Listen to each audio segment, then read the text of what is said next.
Bismillahirrahmanirrahim. Assalamualaikum warahmatullahi wabarakatuh. Anak-anak kelas 8, apa kabar semuanya? Semoga semuanya dalam keadaan sehat walafiat. Amin ya rabbal alamin. Alhamdulillahirabbil alamin.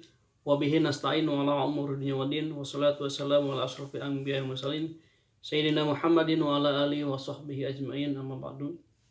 Alhamdulillah, segala puji bagi Allah yang pada kesempatan ini kita masih diberi kesempatan untuk tetap menuntut ilmu. Salawat dan salam mudah-mudahan selalu tercurahkan kepada junjungan Nabi besar kita Nabi Muhammad sallallahu alaihi wasallam. Amin ya rabbal alamin. Anakku sekalian yang saya cintai, alhamdulillah pada kesempatan ini merupakan suatu kesempatan di mana kita bisa mengenang perjalanan hijrahnya Rasulullah sallallahu alaihi wasallam dan tibanya Rasulullah sallallahu alaihi wasallam di kota Madinah. Merupakan suatu kebanggaan bagi kita semuanya. Kita masih bisa diberi kesempatan untuk belajar sirah nabawiyah, perjalanan riwayat hidup Nabi Muhammad SAW dari kota Mekah, kemudian hijrah ke Madinah, kemudian pergi ke Mekah untuk menunaikan ibadah umrah kembali. Anak-anak sekalian, di kehidupan di Madinah ini dibagi menjadi 3 periode.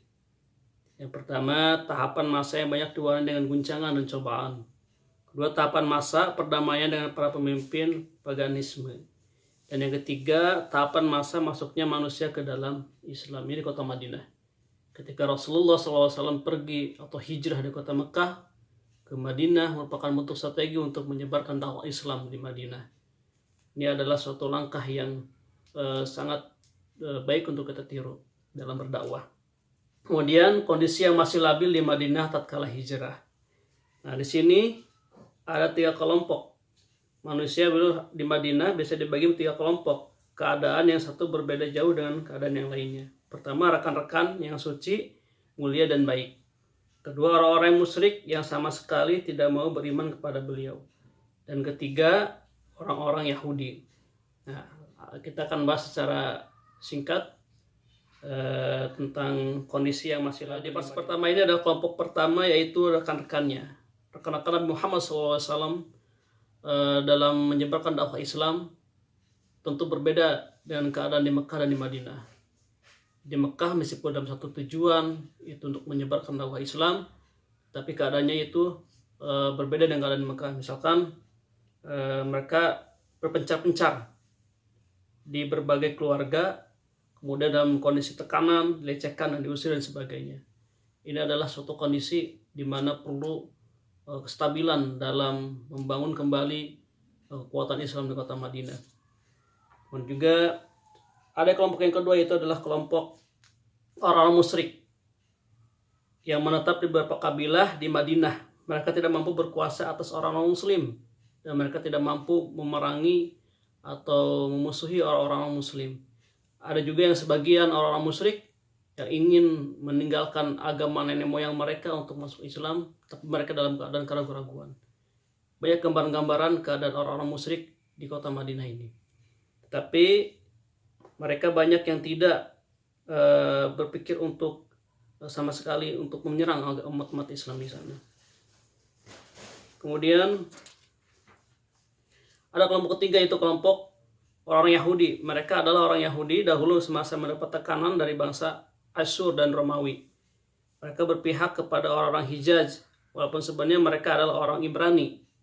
Namun setelah bergabung dengan orang Hijaz, mereka hidup dengan Al-Arab, kebahasaan Arab, dan mengenakan pakaian Arab pada umumnya. Sehingga nama kabilah dan nama mereka juga menggunakan Arab, serta mereka pun kawin dengan orang Arab. Inilah kondisi orang-orang Yahudi.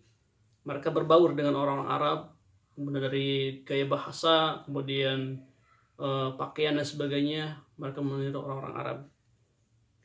Itu adalah 3 fase. Sebetulnya pembahasan ini sangat panjang untuk kita sampaikan, namun Ustaz di sini meminta kepada kalian semuanya untuk dibaca poin-poin. Pertama itu kehidupan di Madinah, kemudian kondisi yang masih labil di Madinah, kemudian membangun masyarakat baru di Madinah. Ini yang menarik adalah membangun masyarakat baru di Madinah. Seperti yang sudah kami katakan, bahwasanya Rasulullah SAW singgah di Bani An-Najjar pada hari Jumat tanggal 12 Rabiul Awal tahun 1 Hijriyah, bertepatan dengan tanggal 27 September 622 Masehi. Tatkala onta yang beliau naiki berhenti dan menderum di hamparan tanah di depan rumah Abu Ayyub. Maka beliau bersabda, disinilah tempat singgah, insya Allah. Maka beliau pun menetap di rumahnya. Kemudian Rasulullah SAW membangun Masjid Nabawi tepat di tempat ontanya yang menderum itu. Itu adalah membangun masyarakat baru di Madinah. Anakku sekali, silakan dibaca bukunya. Kemudian kalian berikan tanda, membuat resume yang penting-penting di pelajaran kali ini. Tadi 3 poin. Yang pertama, kehidupan di Madinah, kondisi masih labil di Madinah, dan yang terakhir adalah membangun masyarakat baru.